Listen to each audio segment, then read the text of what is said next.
Hello guys, magandang araw. So ituloy natin dito madiskarte no, yung sobra ko kanina dito sa Fortune Gems no.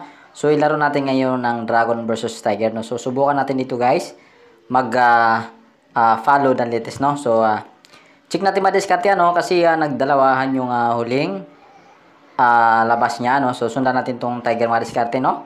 So 10 pesos yung bet ko guys. Tingnan natin kung tatagal to. So yun guys, talo kagad. So nag-dragon siya no. Nag-dragon siya, ayan. Kung napapansin nyo mga diskarte, mayroon siyang bago nagdalawahan dito sa bandang kaliwa. Mayroon ditong alternate, no? Dalawang palitan lang, hindi nagdalawahan. So, dito mo tayo guys, kaya dragon. Huwag lang mag-alternate ng mahaba mga diskarte, ano? Tingnan natin guys. Okay, dragon mo. Ayan, 4. Talo naman mga diskarte, nag-tiger siya, ayan. So siguro guys, napapansin ko dito yung mayroon tatlong pares dito madiskarte no. Dalawang dragon, dalawang tiger, dalawang dragon ulit. Din sa papunta kang kaliwa guys, may alternate siya no. So tatlo guys. So dito mukhang mag-tiger to dito guys ano. Pero dragon tayo, tingnan natin. Sundan natin tong si ano, kontrahin natin guys. Baka mag-alternate. So ayan 5, ayan 9, nag-tiger nga.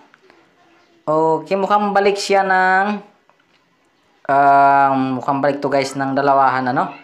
Mukhang balik ng dalawahan kasi sa banda kaliwa guys no. Dragon tiger din nagpari siya ng dalawahan no, tiger. So dito tayo tiger sundan natin guys. So last bit na to mga diskarte. So sana mag-tiger siya. Tingnan natin guys kung mabuti ng tatlo. So, ayan nagking guys. So talo tayo mga diskarte. Ayan.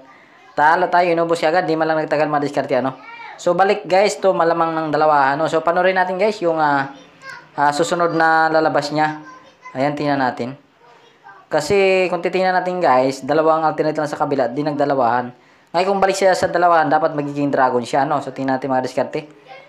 Ayan tingnan natin guys. Pwede rin mag-isa dalawa madiskarte ano. So ayan 4, ayan guys, nag-tiger nga. So isa dalawa yung labasan niya mga diskarte. Wala guys no, di man lang na uminit yung ating 100 pesos. So salamat guys sa panonood. So sana may tuntunan kayo mga diskarte. So maraming salamat.